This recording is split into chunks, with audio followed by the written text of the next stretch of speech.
We made it to the Roaring Fork Motor Nature Trail. We wanted to check this out. This was on the list of things to see, and we are just starting up the mountain, I guess. Yeah, so we don't know anything about it besides we've heard a little bit about it in YouTube, and so we're going to be discovering it along with you. So we are right outside Gatlinburg. It's just like straight down the road here.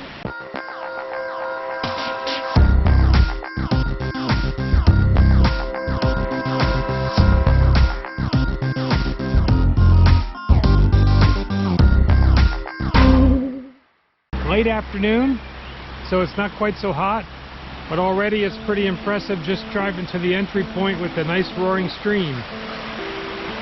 So this is a one-way loop, so it's a real narrow road and there's a lot of places to stop along the way. So this is kind of what it looks like.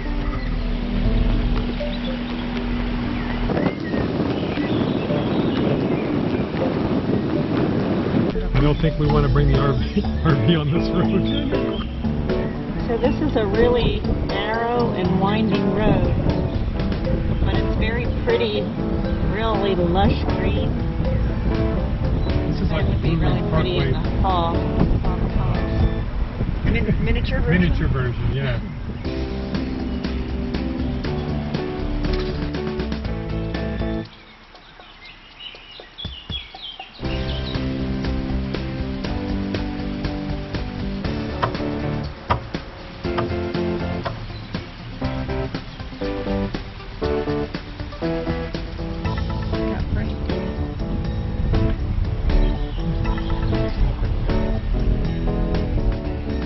Really like you're in the enchanted forest coming down through here.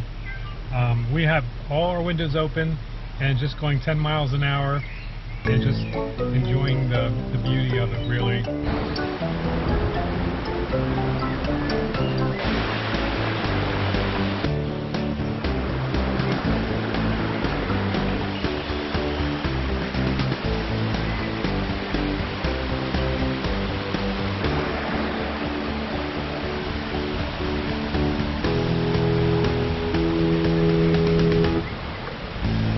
Beautiful waterfall down there, but I don't know if you guys could see that or not. So this is a 6-mile scenic loop.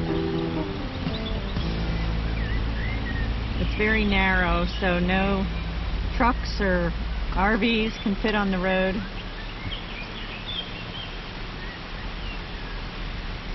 There's lots of waterfalls along the way and historic buildings. All right, let's check this out. We're headed down here. Listen to the roaring stream, so relaxing. And that's how this loop got its name, because of the roaring mountain stream. Roaring Fork Stream, yeah. And there's a lot of mills and stuff, old ancient, historic, not ancient, but historic mills, because of all the water power through here.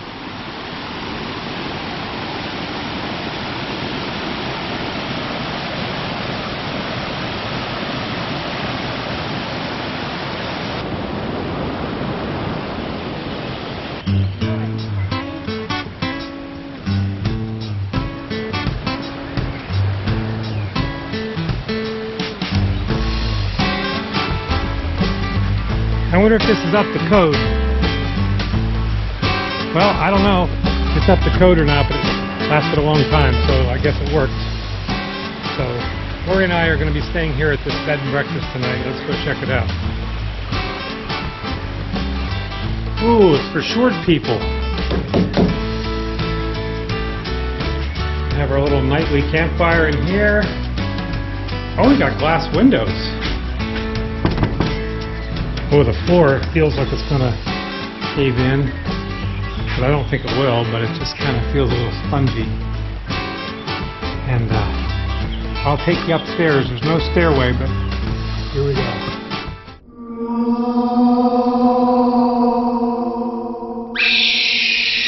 I couldn't see what was up there. You'll have to put in the comments what was up on the second floor. All kidding aside, though, it is kind of neat to think about how pioneers were here and they cleared this land, cleared the woods, and built these structures, lived in them, made their living here, made their homestead here, And now we can drive by and just wonder what it was like back in those days, and it's pretty neat. Pretty neat to be able to see that. Poor Riley, they don't allow dogs here. Just for the ride in the car. We're coming, sweetie. Yes, we are. Come here. They don't let doggies in the park to hike because they're afraid you're going to interfere with all the wildlife. Yeah, you might scare away all the bears or the eagles or something, right? You might run away with the foxes. So, picture yourself growing up here as one of Ephraim and Minerva Bales' 9 children. This was your world. Imagine yourself and 10 others living in this small cabin. Wow. They owned 72 acres. He farmed 30. The rest remained wooded. This was like many farms along the Roaring Fork where families scratched a hard living from very rocky land. Here's a picture of old Grandma.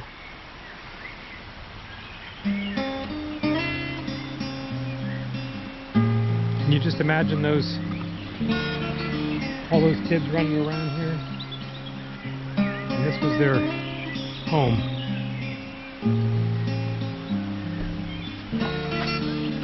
This must be the master bedroom in here. Master bedroom with the fireplace and kind of dank smelling. They needed some essential oils in here. And then, oh, you've got to have a low clearance to get through. Not good for tall people. Here's the living room area, and I'm sure some kids slept in here.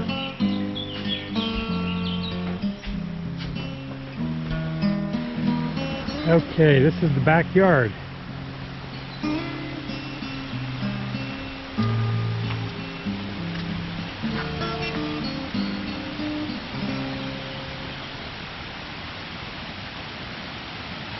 Wow. Imagine those kids being able to come down here and play in the stream and fish and just look around. I'm sure they were working hard on the farm though, trying to help their dad and mom.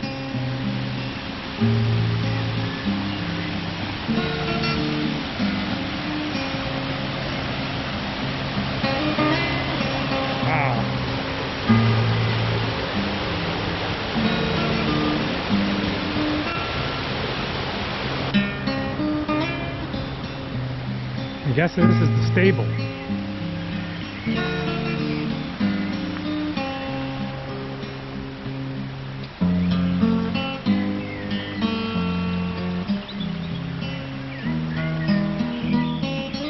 Okay, I didn't see this. So you were here. That's the house we went in. That's the corn crib over there.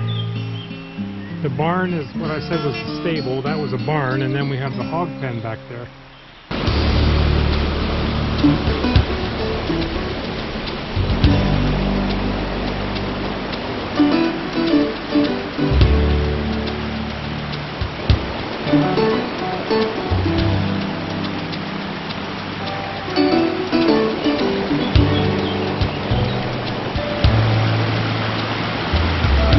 Wow, how peaceful. Trying to get Lori to come out here, but she won't do it. She's too worried about Riley.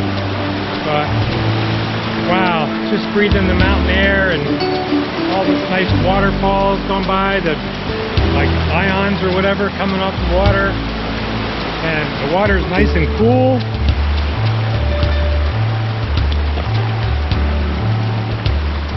I could just hang out here for like an hour, really. It's so cool.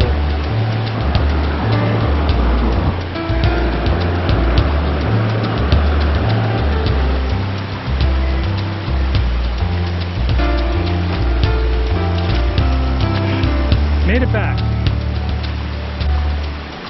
No, we are not at the log flume ride of Busch Gardens. This is legit.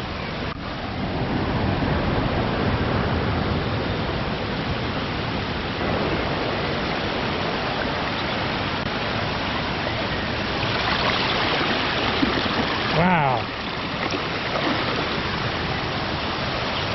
They redirected the stream with some rocks and it comes down that way, and then they start building this whole trough here. And it goes down into that spillway, but put your hand in there and feel how strong that is. Yeah. That's good strength. Yeah, they would have a water wheel under there that would turn, and then in here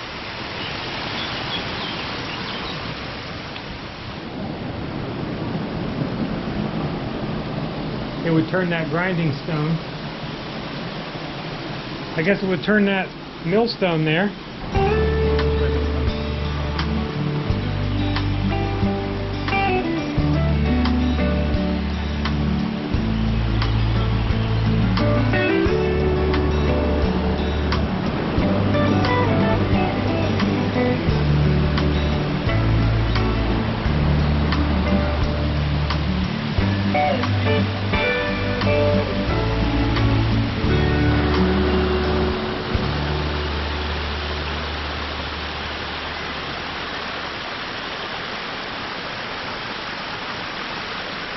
So we just finished up with the motor nature trail, and now we decided... That was really awesome. It was really So neat. you leave right from Gatlinburg, you make this little turn, and it goes up the hill, and it goes on this one-way loop, and when you come back into a separate section of Gatlinburg, so it's just right near the town.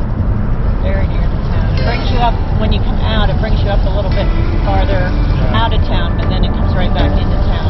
But we're not done yet. So we decided to go to Cade's Cove while we were here, and